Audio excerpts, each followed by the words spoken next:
Okay, we are now joined by Natalie Hummel. She is the founder of Kids in the Game, and I know this may confuse everyone to start, but there are actually two Kids in the Game entities. There's one on the East Coast in New York, and there is one in Oregon. So just want to give you an opportunity to introduce yourself.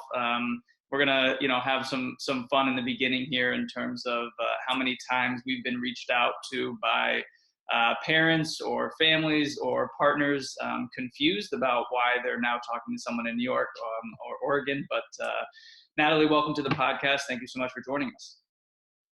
Yeah, thank you for having me. And yeah, I think it's great that we're talking the two kids in the game because there has been a lot of confusion over the years. So kids in the game .org, the nonprofit version. We've been around for about 10 years, and our mission is to help low-income kids play sports. So I love that we're both kind of sports-based.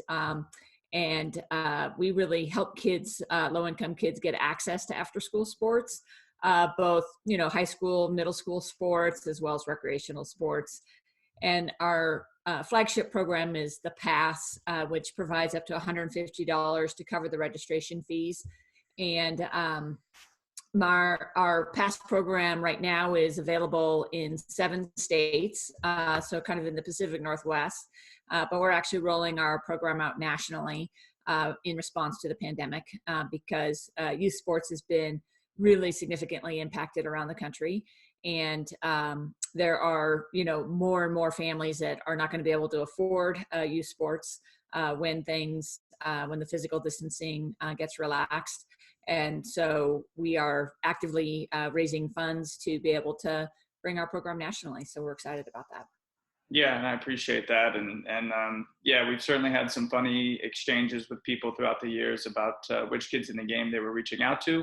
Yes. So I appreciate the difference there. But even before we go into all the craziness that everyone is experiencing, want to give you an opportunity to share with everyone, how you got to starting Kids in the Game and your background there, and then what was the motivation to start Kids in the Game? Sure. Yeah, so I was a multi-sport athlete growing up, played, multiple sports. Sports was a huge part of my life. I, played multiple sports in high school, lettered in 9 different letters in high school, and then went on to play volleyball in college for a Division I school. And when I got a degree in business and went off and had a business career in coaching and consulting and doing a lot of different things. And I kind of kept saying, hey, I want to make a bigger impact. My coaching business, I was working like with one individual, and there was only so many individuals I could reach. And so I kind of had this mantra of wanting to make a bigger impact. And when I was kind of in the midst of searching of what that meant for me, I just had this calling to do something bigger. I didn't really know what that meant. I hadn't really thought about it being nonprofit work at the time.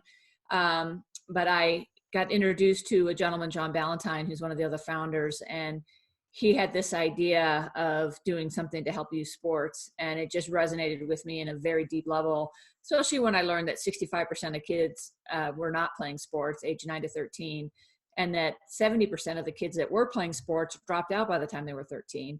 And I just thought, oh my gosh, like that is, tragic. And so we kind of learned that the number one barrier that was keeping kids from playing was financial. So that's kind of where we got our start, was how can we, what can we do to help low-income kids get access and help cover their registration fees. And over the years, our program has changed, like the way that we've been able to do it, but our mission has always been the same, which is kind of leveling the playing field and giving access to those kids.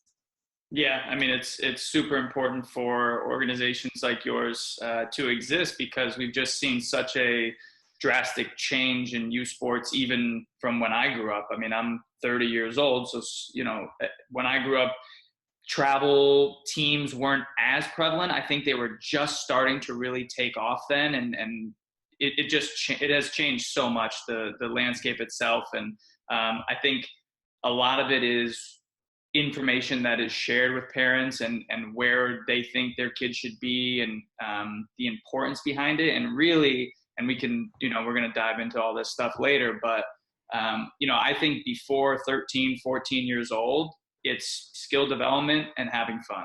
And if you just do those two things, then we've done our job as coaches and as administrators and, people in this space. And I think we've gotten away from that a little bit. And I think there is a very good opportunity for organizations like ours and people like us to come together and say, hey, since we've all kind of noticed we've gotten away from it, and we have this for the first time ever, the world is paused, there is an opportunity here to work together to try and reframe some of our priorities in youth sports, which is, in a time that has been pretty sad the past month, somewhat exciting and something to look forward to.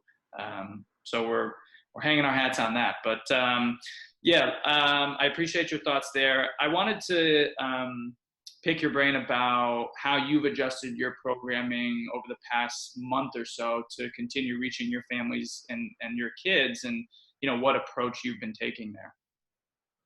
Yeah, so unfortunately for us, because we help cover the registration fee for sports, there isn't really, we're not doing direct programming like you guys are, where we're working with our families. We've been trying to come up with ideas to keep families moving and keep encouraging physical activity in any way that they can do it. But really what we've been focusing on is how can we be prepared when sports turns back on. And because we know that there's going to be more families that need support, there's going to be huge areas of the country where not only has the family been impacted, not able to afford the sports, but some of these sports leagues aren't going to be available. A lot of these youth sports providers, they exist season to season, registration to registration. And if you can imagine, having a spring sport that you collected all the registrations, you bought the uniforms, you're ready to kick off, and then boom, you had to shut it down. You had to refund all the money, but you still paid for those uniforms, you paid for the field, you paid for, you had these costs. And so a lot of these youth sports organizations are having to close their doors. And so we're really hoping that with our program that we can help kickstart some of those youth sports programs to get them back going by getting registrations going quickly, by helping families to register quickly when they find out about our program. So so unfortunately we haven't been able to do a lot to help people in the moment, but we are taking this time to prepare for the future and to be ready. It's totally okay. So we're working from home. That's how it goes. Yeah. So, okay, that makes sense. What are some of the best and most effective virtual practices that you've seen? I mean, a lot of people and orgs that are doing direct programming have, similar to us, have completely shifted to online and Instagram lives, and just wanted to see, I know you're paying attention to all this stuff. What are some of the best practices you've seen? Yeah, well, we've seen some really innovative things. I've seen a lot of digital courses and things that kids can do. For kids, unfortunately, their screen has become their best friend, and so they're just buried in their technology, and that technology is highly addictive, and so they once they have this unlimited access to it, and parents, I have two kids, and they're teenagers, and they're spending a lot of time on their device. But I have seen some things where it's like some challenges and some ways that kind of incent them to exercise, and I know for my son, when he does exercise, he begrudgingly does it, but it does shift his mood, and I do see the difference in how he feels, and he's got more energy, and he's like, okay, yeah, that was great, let's and so I just think I've seen some organizations using videos and using challenges that have been good, and also just having fun. I've seen some dance ones, and I've seen some silly challenges and things that have gotten kids outside, and one of the other ones that I saw just recently was kind of some challenges around like soccer, like dribbling the ball and like doing a personal best and posting a video about it. and Yep. things like that, that is like in their sport. And so I think some of those things have been good, but it's unless they have a parent who's really helping them do that, it's hard. Yeah, agreed. Yeah, I think some of the best ones we've seen, to your point about if they're fun, if they're somewhat challenging, and then if there's a sense of community around it, and if their friends are involved, and if they see other kids within the program doing it, I think those have really taken off, which have been very cool to see. But certainly a fine balance between how much they're on their screen, which we were all already worried about before all of this started, and now it's almost like there's not much we can do because they have, for whether it's academics and schoolwork or for fun or for connecting with family and friends, it's all through a device. And so, it's funny, like we've all kind of just waved that out the window, like, hey, we'll deal with screen time when this is over. But right now, there's not much we can do. Yeah. You mentioned a couple of them earlier, but what opportunities do you think will arise from this? Oh, like you talking about the super competitive youth sports, I'm really hoping that there's some shift away from that. I think that some families are being impacted financially and they're just not going to be able to afford some of those sports. I'm really hoping that we see a resurgence of recreational sports. One of our core beliefs is building multi-sport athletes. All the research shows that for long-term athletic benefit, for long-term health, multi-sport athletes, going from sport to sport to sport and changing it up keeps kids engaged. It builds better athleticism. It builds more lifelong skills. It prevents injury. There's just like this really great research around it. And unfortunately in our culture, we've gotten so used to, like we just have this mindset or this belief system that, you've got to specialize at a young age if you want to play in college. And it's just really interesting. I don't know if you watched any of the draft last night, but Yep. so many of the people that were drafted in the first round were multi-sport athletes. A lot of them discovered football, Late. in high school, Yeah. really late, and they were track and they were soccer and they were this and they were baseball and they built their athleticism playing a ton of sports. Yeah. And so that's one of the things that I'm most hopeful for, is that there's a shift. And I think, I have several friends who had multiple kids in competitive sports, and now that all that's shut down, they're actually able to see how much time they were spending getting their kids to all these different activities. And now that they have had this break, it's kind of like, I think for a lot of them, it's going to be hard for them to go back to that. Yep, I completely agree. Why do you think, or where do you think it really came from, this notion or this messaging that you have to specialize early? Was it directly correlated to the competitiveness? It's a good question. I think it comes from something deep in our American culture of being the best, and somewhere along the way that participating in specializing early and paying for a professional coach early gives you some advantage. And the only advantage I see is that it does, unfortunately it's come down to, if you play early, specialize early, you'll get to play in high school. But it doesn't usually translate into being a good college athlete. And it usually a lot of those kids peak in high school, and so, I don't know how it started, but I think there's something about the American culture, and I'm really hoping that it shifts, because there's so much research out there that it isn't actually a good long-term strategy. Yep, no, totally agree. So we loved your video about the sports comeback. It was very powerful. So kudos to you for putting that together, and your entire team, because that was very powerful. But want to give you the opportunity too to talk about what partners were involved, and how other people can get involved in that, and how we kind of as a whole can better prepare for when sports come back, because there's just a lot of things to be thinking about. Yeah, for sure. And thank you for that. That was really my team that put that together. And I have some super creative people, and working together, they really hit the message. And And, I think it's interesting because a lot of times we take things for granted, and sports is one of those things where, if you have your kids in sports and they're playing, you just kind of take it for granted, and you don't really notice all the benefits from it. That you look at the research and you kind of know the benefits and stuff. Man, you take sports away. And so I think it's such a unique opportunity that everything's shut down, that you actually are like, wow, I actually see what sports does for my kid, and I see what it does for myself. And, it's like, gosh, um, it just reinforces the importance of it. And when you realize that low income kids are 50% less likely to play one day of sport, you realize how much they're missing out on, that they're not even getting that opportunity. And so really for me, it's about it's going to take the entire country focusing on this and everybody contributing to bring sports back.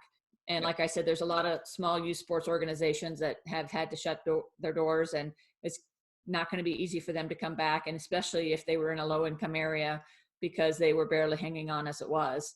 And so, we just really believe by getting people to register for those organizations and getting the money flowing as a way to help all of those organizations, and especially helping those low income kids get those opportunities. So, if anybody, wants to give to Kids in the Game, it'll help. It'll help every sports organization across the country, because we're going to help more people be able to register. Yep.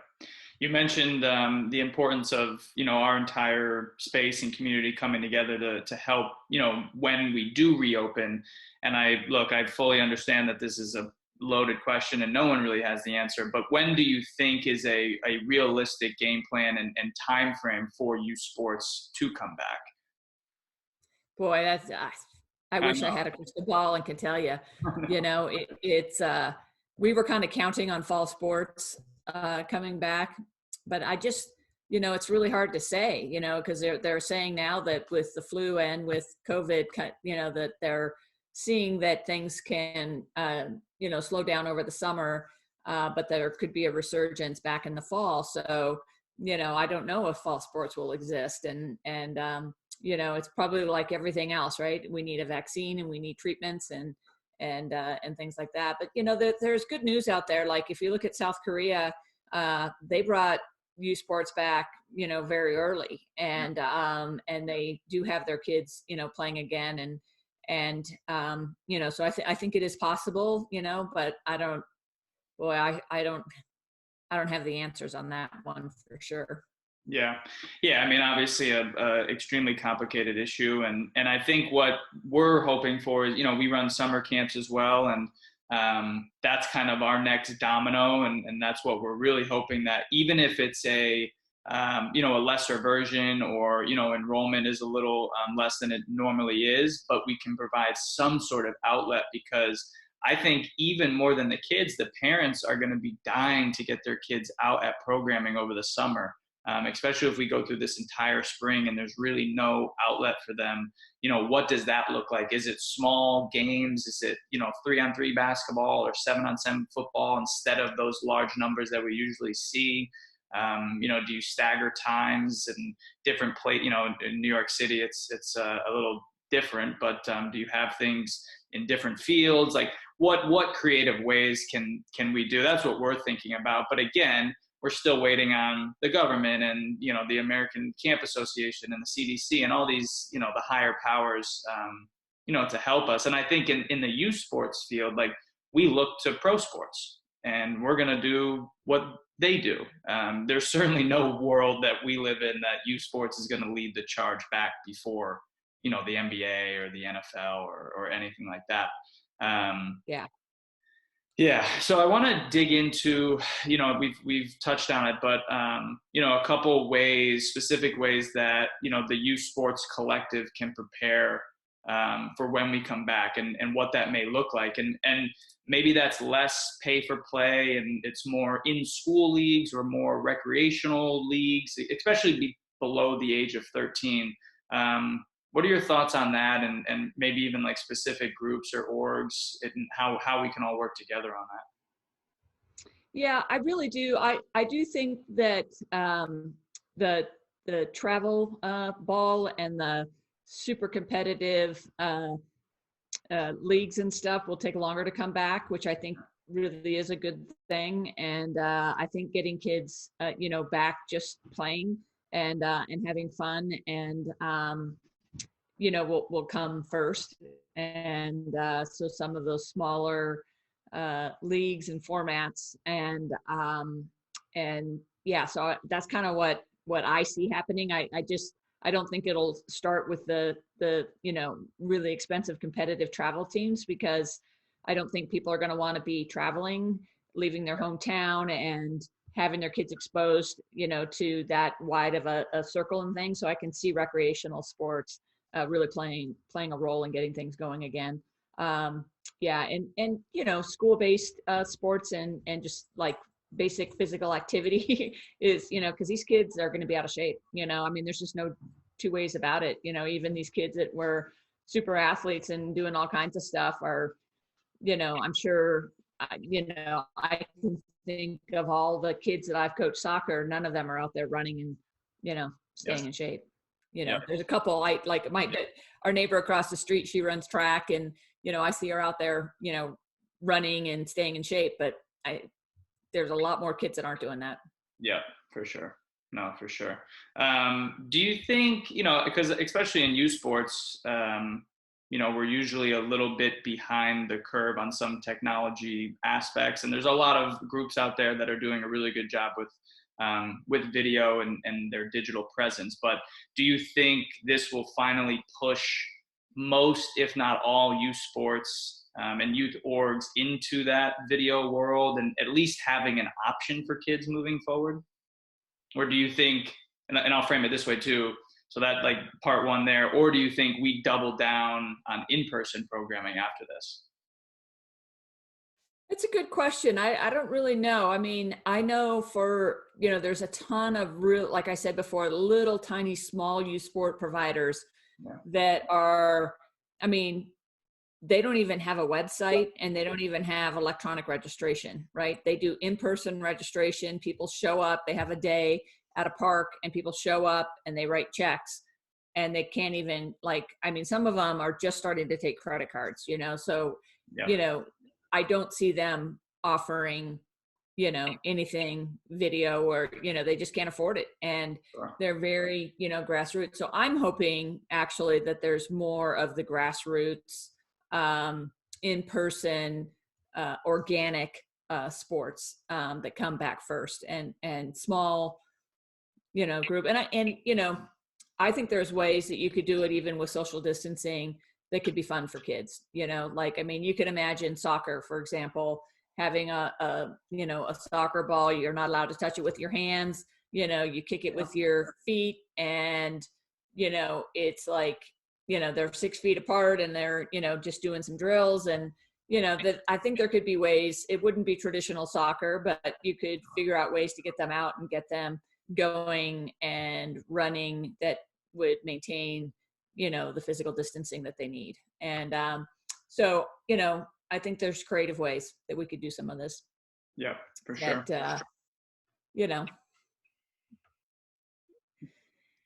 I wish I had a crystal ball and could see what was going to happen in the future, but I do see some of those things, but I don't see it all going online, because that's the beauty of sport, right? It's what I love about it is it's that, like, so many kids today do not have real conversations. Everything is through their phone, a little text, a little this, and sometimes I ask my kids, like, oh gosh, how's he feeling about that? And they're like, I have no idea, because they don't ask those kind of questions, right? Yep. But when you're on a field and you're playing, when a person is upset, when a person is excited, when a person is fired up.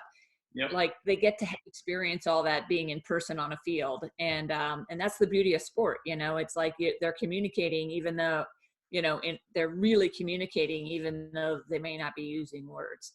And, yep. And you can't do that through a phone. You can't do that through, a text message or a Instagram post. So. Yeah, totally agree. Where do you see some of the pro leagues, pro teams, and even, potentially some of the major brands out there like Nike and Adidas stepping in to help the youth sports world through this? Because, we don't we don't create the revenue that they do, and we don't have reserves like they do. Where do you think they can step in and help? I think Major League Sports has a vested interest in helping kids play, and we've been in conversations with them at the highest level, and they really see the value of what we're doing, and the broad reach that a program like ours could have, and I do think that they see that as part of their role, and it's their future, because with so many kids not playing and so many kids dropping out by the time they're 13, their fan base is decreasing. Yep. The amount of athletes that they have available to them are decreasing, so they've got professional sports has to do something to change the culture around youth sports, because, if you look at the trends, they won't, they're already seeing it. ESPN is another company that we've been in conversations with, and they're starting to see it in viewership, and, because that generation, that younger generation, they're not as big a sports fan as the generation ahead of them, because they're not growing up in sports and immersed in it the way we were. And so, so I think those brands definitely have a vested interest in that. And same thing with companies like Nike and Adidas, they see it too. And they've really relied on Nike and Adidas and some of the major sports brands, Under Armour, have relied on kind of the high end sports gear that the more wealthy people buy.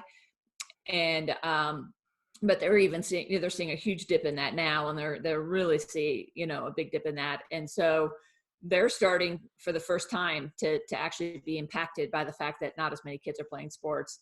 And I'm not even talking the pandemic. I'm talking like prior to the pandemic. Yeah. And so the challenge is with brands like Nike and Adidas, they're getting hit really hard right now, as far as, people aren't going out and buying a new pair of shoes. No. And so I don't know how much they're going to have to give.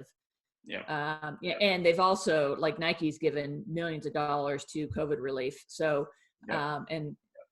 so it'll be interesting, but I think they all know that they need to do something, and they're all trying to figure out what to do. Yeah, for sure. Well, listen, this was awesome. I'm so happy that we finally were able to connect. We have just a fun question, and usually the question is, usually we're doing this in our office in Manhattan, and we're asking people in New York, what is your favorite slice of pizza? So we're going to tweak that question a little bit. So we'll ask, right now, what is your go-to takeout spot? So we'll give a little free promo to wherever you're ordering from right now. That I know. I was thinking about that, and we have several really good restaurants here in town that we've been, it's just like we go from restaurant to restaurant when we do our takeout, because we want to keep them all around. Yeah. And but we have a really good Vietnamese place here, Viet Pho, and that's probably our favorite takeout, because we all can get something that we love, and it's healthy and some really good food. And nice. I'd hate to see them disappear. So that's great. Yeah, awesome. But we rotate, you got to keep them all in business. Yeah, you have to. Okay, so really quick before we get out of here, where can everybody find you on social and Twitter and Instagram and all that stuff? So kidsinthegame.org, and we're on Facebook, Twitter, all those things is just Kids in the Game. I think most of us, I don't know for what you guys use KING. We use KING, but then really the only difference is if you search Kids in the Game, that's you guys, and then we usually have an NY after us. So that's kind of the big differentiator on social. That's great. Yeah. It's amazing how many times people will call us up and say, why is your address Bend, Oregon? I thought you guys were in New York. And it's just so funny. Yeah, I know. It's like, well, you got the wrong one. So yeah, sorry about that. Yeah, very funny. But Natalie, thank you again so much. We really appreciate it. And, best of luck over the coming weeks. And, I think we're all in the same boat. We're hoping to get back on the field and get back in the gym sooner rather than later. That is for sure. But thank you again for joining the podcast. We really appreciate it. And we'll talk to you soon. Okay. Thank you. Bye. Bye-bye.